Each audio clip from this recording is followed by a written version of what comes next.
Hello students, Dr. Archana Anupam, Sociology, Pre-Law 2. The chapter is Dharma.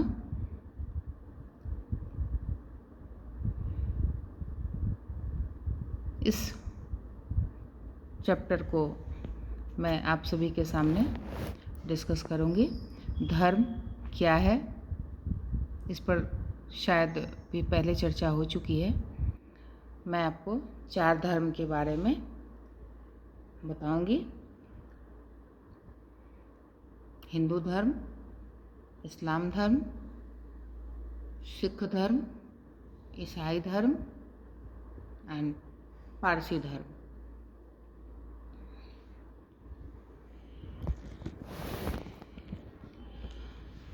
प्राचीन काल से ही भारत विभिन्न धर्मों की पुण्य भूमि रहा है। विश्व का शायद ही ऐसा कोई देश होगा जहां धर्मों की इतनी विविधता एवं बहुलता पाई गई होगी। यहाँ मुख्य रूप से 6 धर्म हिंदू, इस्लाम, ईसाई, सिख, बौद्ध तथा जैन की प्रधानता है।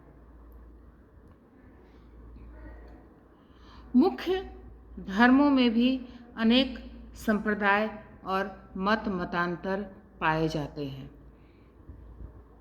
जैसे हिंदू धर्म में शैव, वैष्णव, शाक्त, ब्रह्म समाज और आर्य समाज पाए जाते हैं। इस्लाम में शिया और सुन्नी। ईसाई धर्म में प्रोटेस्टेंट तथा कैथोलिक। सिख धर्म में अकाली एवं गैर अकाली। बौद्ध धर्म में हीनयान और महायान। जैन धर्म में श्वेतांबर एवं दिगंबर आदि प्रमुख संप्रदाय होते हैं। अब मैं आप लोगों के समक्ष हिंदू धर्म की चर्चा करती हूँ। हिंदू धर्म क्या है? What is Hinduism? हिंदू धर्म भारत का सबसे प्राचीन धर्म है जो ईसा से लगभग 3000 वर्ष पूर्व आर्यों के साथ ही भारत में आया था। प्रारंभ में इसे आर्य धर्म कहा जाता था। वेदों की रचना के साथ इसे वैदिक धर्म कहा गया। पुराणों और स्मृतियों की रचना जब हुई तो इसे पौराणिक धर्म का नाम दे दिया गया। और जब भारत को हिंदुस्तान कहने लगे तो यहाँ के निवासियों के धर्म को हिंदू धर्म की संज्ञा दी गई। ये थी हिंदू धर्म की गति की चर्चा।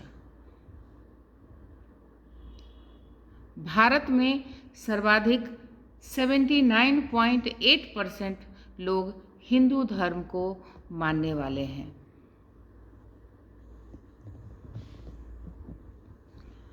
वेद हिंदू धर्म का सबसे प्राचीनतम ग्रंथ है। इन पर आधारित धर्म को वैदिक धर्म कहा गया है। वैदिक धर्म विकसित हुआ और कालक्रम के साथ उत्तर वैदिक कालीन वेदों, ब्राह्मण ग्रंथों, आरण्यकों, उपनिषदों में प्रस्फुटित हुआ। सुविधा के लिए प्रारंभिक धर्म को ऋग वैदिक अथवा पूर्व वैदिक धर्म कहा जाता है एवं परवर्ती धर्म को उत्तर वैदिक। ऋग वैदिक धर्म के प्रधान 2 अंग थे, देवता और यज्ञ। विभिन्न देवताओं को प्रसन्न रखने के लिए आर्य यज्ञ एवं अनुष्ठान आदि में बलि देते थे।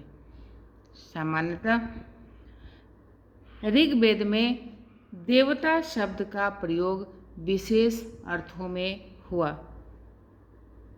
इसका अभिप्राय दिव धातु यानी चमकना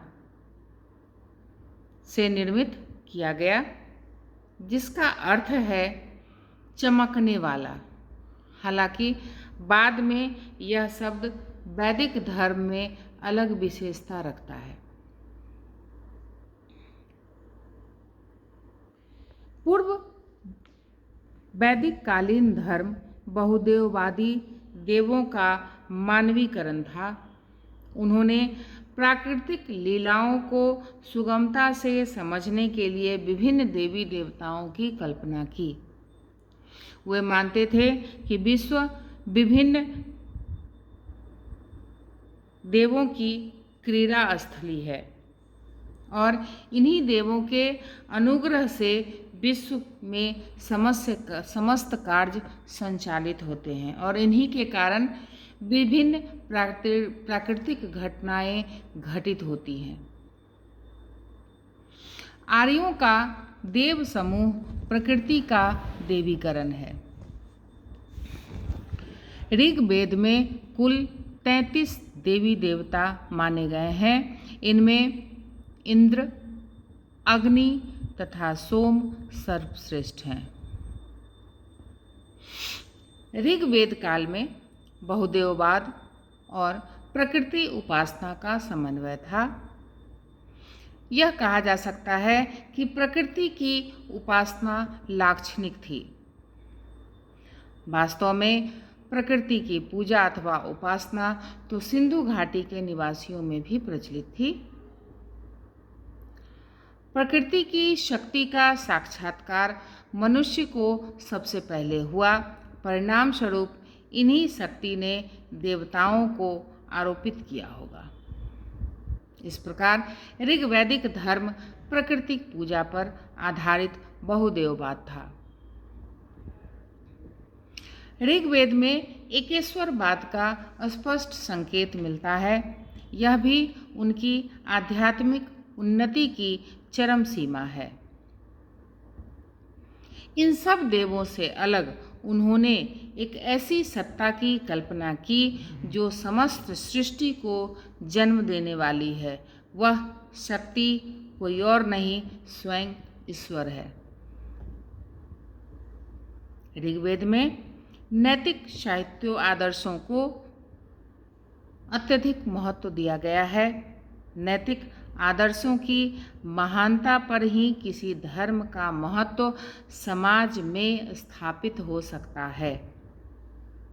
केवल दर्शन ही धर्म में सब कुछ नहीं होता।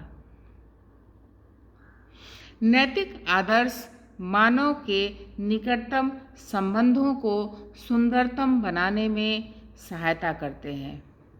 आर्य झूठ को सबसे घृणित समझते थे। प्राचीन आर्यों में अतिथि सत्कार का विशेष महत्व था, यानी अतिथि देवो भव। इसी कड़ी को आगे बढ़ाते हुए मैं बेसिक टीनेट्स ऑफ हिंदुज़्म की चर्चा करूंगी, यानी हिंदू धर्म के मूल सिद्धांत। उम्मीद है हिंदू धर्म की ये चर्चा जो मैंने अभी की यह आपको समझ में आ गई होगी। Thank you.